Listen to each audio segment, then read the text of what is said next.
Bangladesh is in the grip of complete anarchy with more than 100 people killed in violence even after Sheikh Hasina resigned and fled the country, taking the total number of those killed in the last 30 days to over 440. So what next for Bangladesh? Here are 5 things to look out for. Number 1. What next for Sheikh Hasina, Bangladesh's longest-serving Prime Minister? This is probably the end of her political career.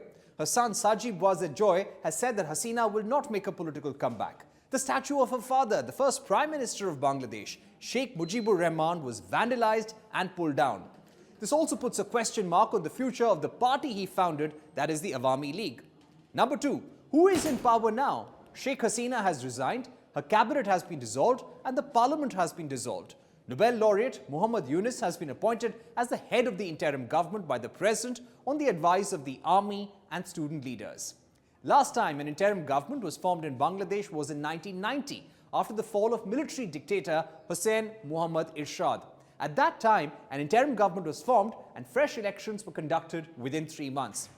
One expects that under the current interim government, under Mohammed Yunus, elections will also be conducted within 3 months. But before that, other members of the interim government will have to be appointed after consultations between the president, the military, political parties and student leaders. Number 3. Who are the key players on the political scene now in Bangladesh?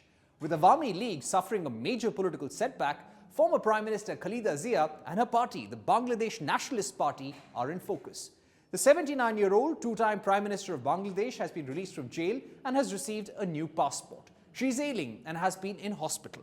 The BNP had boycotted the 2024 elections, terming them as rigged by the Awami League. Founded in 1975, the Jamaat-e-Islami is the largest Islamic party in Bangladesh.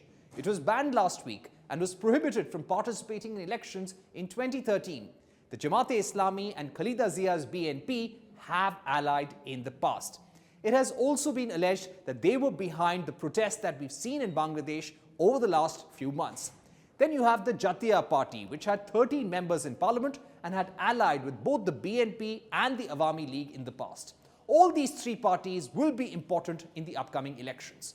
Number 4. What about the quota system, which was at the very heart of the crisis that led to Hasina's downfall? It remains to be seen if the interim government will issue executive orders to permanently cancel and scrap the 30% quota system for descendants of freedom fighters in government jobs.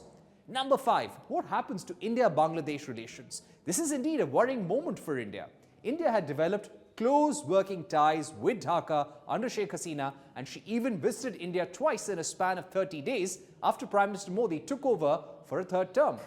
India is currently in touch with the Bangladesh army to ensure safety of Indian diplomatic staff and citizens. Considering the volatile situation in the country, India's priority would be to ensure safety of diplomats and Indian citizens. Finally, the Indian government has no choice but to engage with the interim government and the party elected to power in Bangladesh in the coming months. Our hope would be to continue the momentum in ties and ensure we don't lose political and diplomatic capital to countries like China.